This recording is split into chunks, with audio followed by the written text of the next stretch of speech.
ছোট্ট এই দোয়াটি 40 বার পড়লে আপনার জীবনের সমস্ত অভাব দূর হবে এবং মুহাদ্দিসিনরা বলছেন অকাল্পনিক রিজিক অথবা গুপ্তধন আল্লাহ সুবহানাহু ওয়া তাআলা আপনাকে প্রদান করবে। গুপ্তধন। এবং আল্লাহ বলছেন পৃথিবীর মধ্যে যত খাজানা আছে, মাটির নিচে স্বর্ণের কলস আছে না নাই? মাটির নিচে স্বর্ণের কলস আছে, মাটির নিচে অজস্র সম্পদ আছে। ওয়ালিল্লাহি খাযাইনুস সামাওয়াতি ওয়াল আরদ। এই গোটা আসমানে অথবা গোটা জমিনের নিচে যত খনিজ সম্পদ আছে, সমস্ত সম্পদের মালিক আল্লাহ রাব্বুল আলামিন বলছেন আমি আল্লাহ একা নিজে। সুবহানাল্লাহি ওয়া বিহামদিহি সুবহানাল্লাহিল আযীম। সুতরাং কেউ যদি সেই অকল্পনিক রিজিক নিজের জীবনে আনতে চায়, অনেক মুহাদ্দিসিনদের মত আমি পেয়েছি, তারা বলছে এই দোয়াটি যদি কেউ 40 বার পড়তে পারে, আল্লাহ সুবহানাহু ওয়া তাআলা তাকে অকল্পনিক রিজিক অথবা গুপ্তধন প্রদান করে তার জীবনের সমস্ত অভাব অনটন আল্লাহ পাক দূর করে দিবে। ওয়া মান ইয়াত্তাকিল্লাহা ইয়াজআল লাহু মাখরাজা ইয়ারযুকহু মিন হাইসু লা ইয়াহতাসিব। তোমরা আল্লাহর উপরে তাকওয়া অবলম্বন করলে আল্লাহ পাক লা ইয়াহতাসিব, বেহিসাব রিজিক সেটা কত হতে পারে। ইন্না রাব্বাকা ইয়াবসুতুর রিজকা লিমান ইয়াশা ওয়া ইয়াকদির। সেই রিজিকের কোনো পরিমাণ নাই। ইয়াকদির, আল্লাহ যা চাইবে, লিমান ইয়াশা, যেই পরিমাণ চাইবে সেই পরিমাণ আল্লাহ পাক আপনাকে দিয়ে দিবে। সেটা পরিমাণ কত হতে পারে?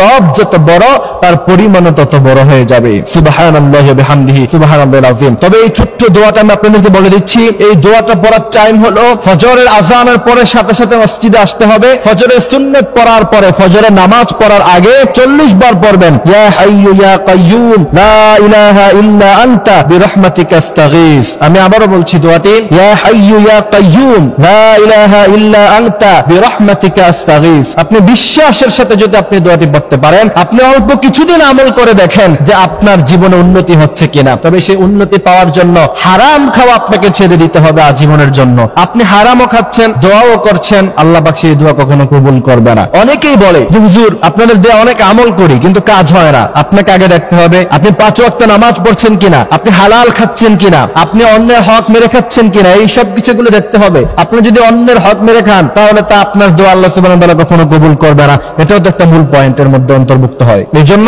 প্রিয় ভাইয়েরা আমার, যদি আপনি আপনার দোয়া আল্লাহ সুবহানাহু ওয়া তাআলার কাছে কবুল করাতে চান, অবশ্যই আপনাকে পবিত্র থাকতে হবে। অন্যের মাল ভক্ষণ করা যাবে না, অন্যের সম্পদ ভক্ষণ করা যাবে না, হালাল খেতে হবে, হারামের সাথে কোনো সম্পর্ক রাখা যাবে না, 5 ওয়াক্ত নামাজ আপনাকে পড়তে হবে। এই জন্য দোয়া কবুলের প্রথম শর্ত হচ্ছে হালাল খাওয়া। কেউ যদি চায় যে তার জীবনের দোয়াগুলি কবুল হোক, প্রথম শর্ত কি?